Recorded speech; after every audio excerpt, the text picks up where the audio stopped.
In the ordinary course of a commercial education in New England, boys are transferred from school to the merchant's desk at the age of 14 or 15. When I had reached my 14th year, it was my good fortune to be received into the counting house of Elias Haskett Derby, Esquire, of Salem, a merchant who may justly be termed the father of the American commerce to India, one whose enterprise and commercial sagacity were unequaled in his day, and perhaps have not been surpassed by any of his successors. To him our country is indebted for opening the valuable trade to Calcutta, before whose fortress his was the first vessel to display the American flag. And following up the business, he had reaped golden harvests before other merchants came in for a share of them. The first American ships seen at the Cape of Good Hope and at the Isle of France belonged to him. His were the first American ships which carried cargoes of cotton from Bombay to China, and among the first ships which made a direct voyage to China and back was one owned by him. He continued to prosecute a successful business on an extensive scale in those countries until the day of his death. In the transaction of his affairs abroad he was liberal, greatly beyond the practice in modern times, always desirous that every one, even the foremost hand, should share the good fortune to which he pointed the way. And the long list of masters of ships who acquired ample fortunes in his employment is a proof both of his discernment in selecting and of his generosity in paying them. Without possessing a scientific knowledge of the construction and sparring of ships, Mr. Derby seemed to have an intuitive faculty in judging of models and proportions, and his experiments, in several instances, for the attainment of swiftness of sailing, were crowned with a success unsurpassed in our own or any other country. He built several ships for the India trade, immediately in the vicinity of the counting house, which afforded me an opportunity of becoming acquainted with the building, sparring, and rigging of ships. The conversations to which I listened, relating to the countries then newly visited by Americans, the excitement on the return of an adventure from them, and the great profits which were made, always manifest from the result of my own little adventures, tended to stimulate the desire in me of visiting those countries, and of sharing more largely in the advantages they presented. Consequently, after having passed 4 years in this course of instruction, I became impatient to begin that nautical career, on which I had determined as presenting the most sure and direct means of arriving at independence, and in the summer of 1792 I embarked on my first voyage. It was one of only 3 months' duration, but it was sufficient to produce a most thorough disgust of the pursuit, from the severe suffering of seasickness, so that if I had perceived on my return any prospect of shore equally promising, I should have abandoned the sea. None, however, presenting itself, I persevered and finally overcame the difficulty. Having in this and other voyages to the East and West Indies and to Europe acquired the experience and nautical skill deemed sufficient to qualify me for taking the command of a ship, I was invited in the autumn of 1795 by the eldest son of Mr. Derby to take charge of his bark Enterprise and proceed on a voyage to the Isle of Bourbon. The confidence thus evinced in entrusting the management of a valuable vessel and cargo to so young and inexperienced a man, for I had then only attained my majority, was very gratifying to my ambition, and was duly appreciated. In those almost primitive days of our commerce, a coppered vessel was scarcely known in the United States, and on the long East India voyages the barnacles and grass which accumulated on the wooden sheathing retarded the ship's sailing so much that a third more time at least was required for the passages than is needed since the practice of sheathing with copper has been adopted. A year, therefore, was generally consumed in a voyage to the Isle of France or Bourbon, and mine was accomplished within that term. The success attending it was very satisfactory to my employer, of which he gave evidence in dispatching me again, in the same vessel, on a voyage to Europe, and thence to Mocha for a cargo of coffee. While at Havre de Grace in the summer of 1797, engaged in making preparations for pursuing the voyage, I had the mortification to learn by letters from my employer that some derangement had occurred in his affairs, which made it necessary to abandon the Mocha enterprise, and to place in his hands, with the least possible delay, the funds destined for that object. Among the numerous commercial adventures in which our merchants at that time had been engaged to the eastward of the Cape of Good Hope, no voyage had been undertaken to Mocha. To be the first, therefore, in an untried adventure was highly gratifying to my ambition,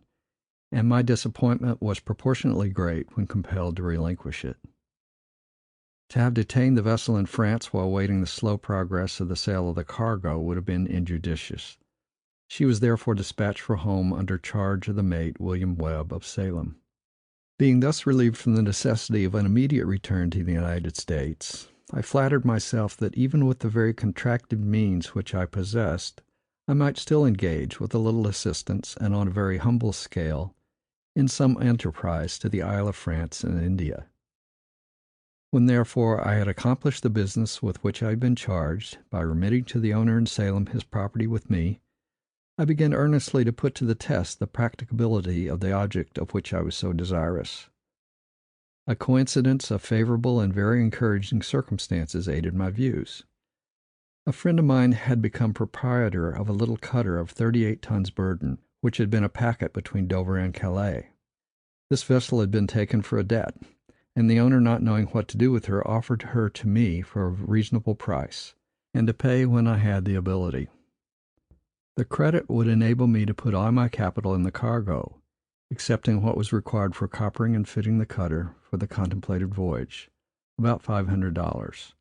leaving me $1,500 to be invested in the cargo. On making known to others of my friends the plan of my voyage, 2 of them engaged to embark to the amount of $1,000 each, on condition of sharing equally the profits at the end of the voyage. Having become proprietor of the cutter, which with all additional expenses cost ready for sea about $1,000, an investment of articles best suited to the market of the Isle of France was purchased to the amount of $3,500, making vessel and cargo amount to $4,500. It is not probable that the annals of commerce can furnish another example of an Indiaman and cargo being fitted and expedited on so humble a scale. I had now the high gratification of uncontrolled action. An innate love of independence, an impatience of restraint, an aversion to responsibility, and a desire to have no other limits to my wanderings than the globe itself, reconciled me to the endurance of fatigues and privations, which I knew to be the unavoidable consequence of navigating in so frail a bark, rather than to possess the comparative ease and comfort, coupled with the restraint and responsibility, which the command of a fine ship belonging to another would present. As there are doubtless many persons, not excepting those even who are familiar with commercial and maritime affairs, who will view this enterprise as very hazardous from sea risk, and as offering but a very small prospect of emolument, it is proper, so far as I am able, to do away with such impressions by briefly stating the object I had in view. On my late voyage to the Isle of Bourbon, I had perceived a great deficiency in the number of vessels requisite for the advantageous conveyance of passengers and freight to and from the Isles of France and Bourbon. If my cutter had been built expressly for the purpose, she could not have been more suitable. With a large and beautifully finished cabin, where passengers would be more comfortably accommodated than in many vessels of greater dimensions, with but small freighting room, and requiring therefore but little time to load, and of greater speed in sailing than the generality of merchant vessels, I had no doubt of being able to sell her there for more than double the cost, or I might find it to be more advantageous to employ her in freighting between the islands. In either event, I felt entire confidence in being amply remunerated for the time and risk. On the cargo, composed of such articles as my late experience had proved to be the most in demand, I had no doubt of making a profit of from 50 to 100% on its cost. The proceeds of the vessel and cargo, invested in the produce of the island and shipped to Europe or the United States, would at that time have yielded a clear gain of 33 1/3 per cent. Thus, in the course of 1 year, I should make 200% on the original capital, a result which might be considered abundant compensation for the time it would consume, and should take from the enterprise the character of Quixotism, with which it had been stigmatized. As soon as it became known at Havre that my destination was the Isle of France, some of my friends, anxious for my safety, and perceiving in the enterprise only the ardor and temerity of inexperienced youth, endeavored to dissuade me from it, by painting to me in glowing colors the distress and probable destruction I was preparing for myself and men. But however friendly and considerate the advice, I felt myself more competent to judge of the risk than they were, and consequently disregarded them. The vessel being all ready for sea on the 20th of September, 1797, was detained several days by the difficulty of procuring men. Those who were engaged one day would desert the next, and the dangerous character of the enterprise having been discussed and admitted among the seamen in port, I began to be seriously apprehensive that I might not succeed in procuring a crew. At length, however, with much difficulty and some additional pay, I succeeded in procuring 4 men, and having previously engaged a mate, our number was complete. To delay proceeding to sea a moment longer than necessary would have been incurring a risk of the loss of my men and the pay I had advanced them. Hence I was induced to sail when appearances were very inauspicious. A strong north wind was blowing into the bay, with such violence as already to have raised a considerable sea; but I flattered myself that as the sun declined it would abate; that if we could weather Cape Barfleur we should make a free wind down channel; and that, if this should be found impracticable, we could at all events return to Havre Roads and wait there for a more favorable opportunity. The storm. With such impressions we sailed from Havre on the 25th of September. A great crowd had assembled on the pier head to witness our departure, and cheered us as we passed. It was about noon, and we were under full sail, but we had scarcely been out 2 hours when we were obliged to reduce it to a double reefed mainsail, foresail, and second sized jib. With the sail even thus diminished, the vessel at times almost buried herself. Still, as every part of the equipment was new and strong, I flattered myself with being able to weather the Cape, and pressed forward through a sea in which we were continually enveloped, cheered with the hope that we had nothing worse to experience, and that we should soon be relieved by the ability to bear away and make a free wind. I was destined, however, to a sad disappointment, for the wind and sea having increased toward midnight, an extraordinary plunge into a very short and sharp sea completely buried the vessel, and with a heavy crash snapped off the bowsprit by the board. The vessel then luffed into the wind, in defiance of the helm, and the first shake of the foresail stripped it from the bolt rope. No other alternative now presented than to endeavor to regain the port of Havre, a task under existing circumstances of very difficult and doubtful accomplishment.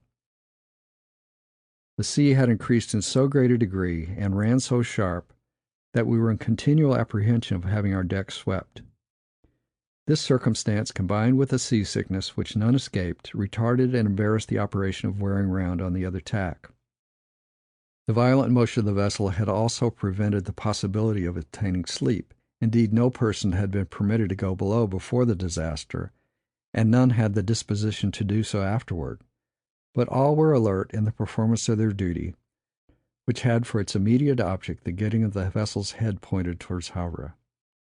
This was at length effected, but as we had no spar suitable for the jury bowsprit, we could carry only such part of our mainsail as was balanced by a jib, set in the place of a foresail. With this sail we made so much leeway, that it was evident, as soon as daylight enabled me to form a judgment, that we could not reach Havre; nor was it less evident that nothing but an abatement of the gale could save us from being stranded before night. With the hope of this abatement, the heavens were watched with an intensity of interest more easily imagined than described; but no favorable sign appeared, and before noon we had evidence of being to leeward of the port of Havre. We now cleared away the cables and anchors, and secured with battens the communications with the cabin and forecastle. While thus engaged, the man at the masthead announced the appalling but expected intelligence of breakers under the lee. This information had the effect of an electric shock to rouse the crew from that apathy which was a natural consequence of 24 hours' exposure to great fatigue, incessant wet and cold, and want of sleep and food; for we had not been able to cook anything. The rapidity with which we were driven to leeward soon made the breakers discernible from the deck, and they were of such extent as to leave us no choice, whether we headed east or west, for the forlorn hope of being held by our anchors was all that remained to us. No one on board possessed any knowledge of the shore we were approaching, but our chart denoted it as rocky. It was easy to perceive that to be thrown among rocks by such a sea must be the destruction of us all. Hence it was of the utmost importance to discover and to anchor off the part of the shore which appeared to be most free from rocks, and with this view the mate was looking out from the masthead. As he perceived an apparently clear beach east of us, and within our ability of reaching, we steered for it, and when the water was only 6 fathoms deep, we lowered our sails and came to anchor. But as our anchor dragged, a second was let go, which for a moment only brought the vessel head to the sea, when one cable parted, and as we were drifting rapidly with the other, we cut it, then hoisted the jib, and steered directly for the clear space in the beach. Going in with great velocity on the top of a high breaker, we were soon enveloped in its foam, and in that of several others which succeeded.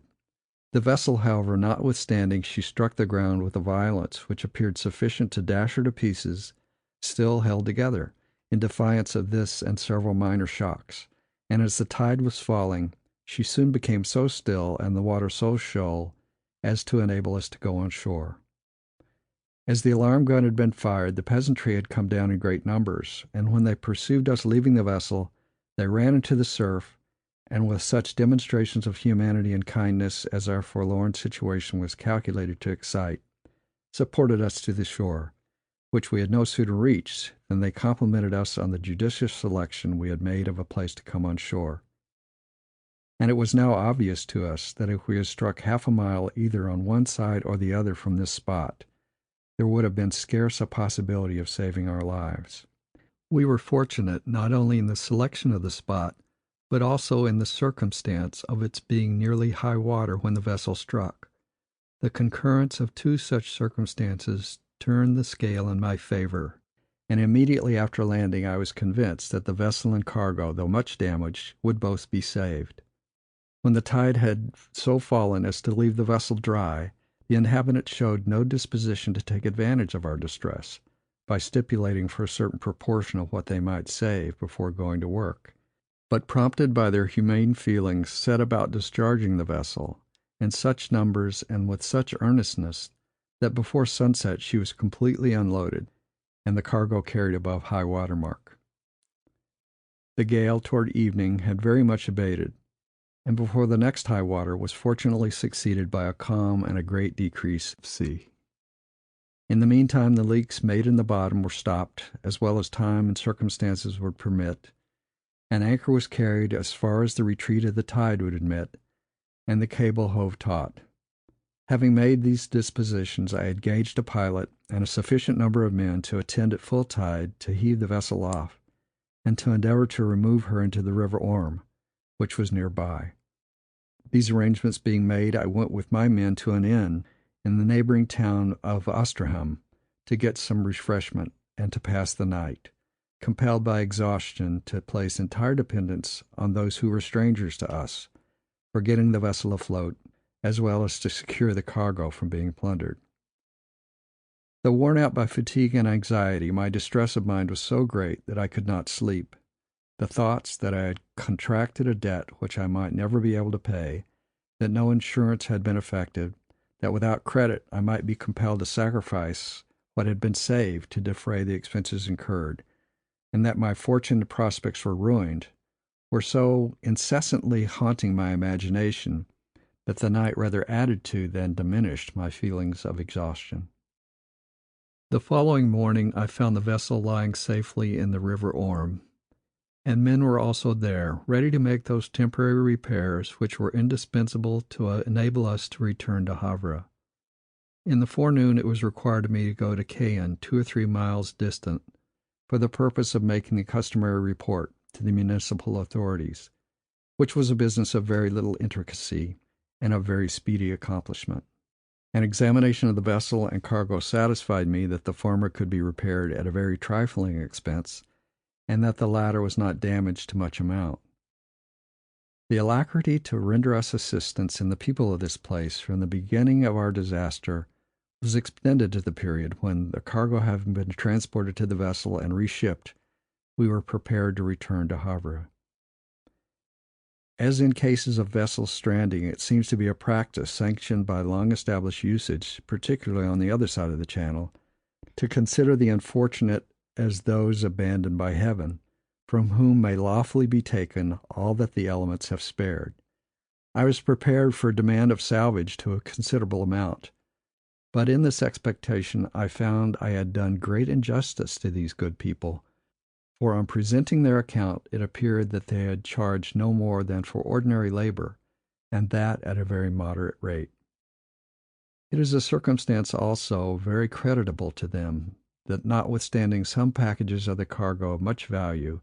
and of such bulk as to be easily concealed, were in their possession exclusively for several days and nights, yet nothing was lost. Although these transactions are of a date so remote that probably many of the actors therein have ceased from their earthly labors, yet I never recalled them to mind without a feeling of compunction that I had not ascertained the names of the principals in the business, and made that public acknowledgment for the disinterested and important services rendered me, which gratitude no less than justice demanded. For this omission, my perturbed state of mind is my only apology. With a favorable wind for Havre, we proceeded for that port, where we arrived in about 10 days after having sailed from there. The reception I met with at Havre from my friend James Prince, Esquire of Boston, who was more largely interested in the adventure than any other individual excepting myself, was kind and friendly in the extreme, and tended to counteract the effects of my deep mortification, and to raise my spirits for the prosecution of the original plan. He relieved my anxiety relative to the means of defraying the expenses of repairs by engaging to provide them. He gave me a room at his house, and while I was ill there, for this I did not escape, he facilitated my recovery by his care and kindness. With such attentions, my health was soon reestablished, my spirits renewed, and I pursued the repairing and refitting the vessel with my accustomed ardor. On examination of the cargo, it was found to be very little damage. The vessel was considerably injured so near the keel that it was necessary to lay her on blocks, where it was discovered that the lower plank was so much broken that several feet of it would require to be replaced with new. This being accomplished, the other repairs made, and the cargo again put on board, there was nothing to prevent proceeding immediately to sea, excepting a difficulty in procuring men, which seemed to be insurmountable. No one of my former crew, excepting a black man, George, would try it again. We had arrived at the close of the month of November, and each day's delay by the advance of winter increased the difficulty and danger of our enterprise. Indeed, the westerly gales were already of frequent occurrence, the nights had become long, and when I heard the howling winds and beating rain, and recollected in what a frail boat I had to contend with them, I wished that my destiny had marked out for me a task of less difficult accomplishment.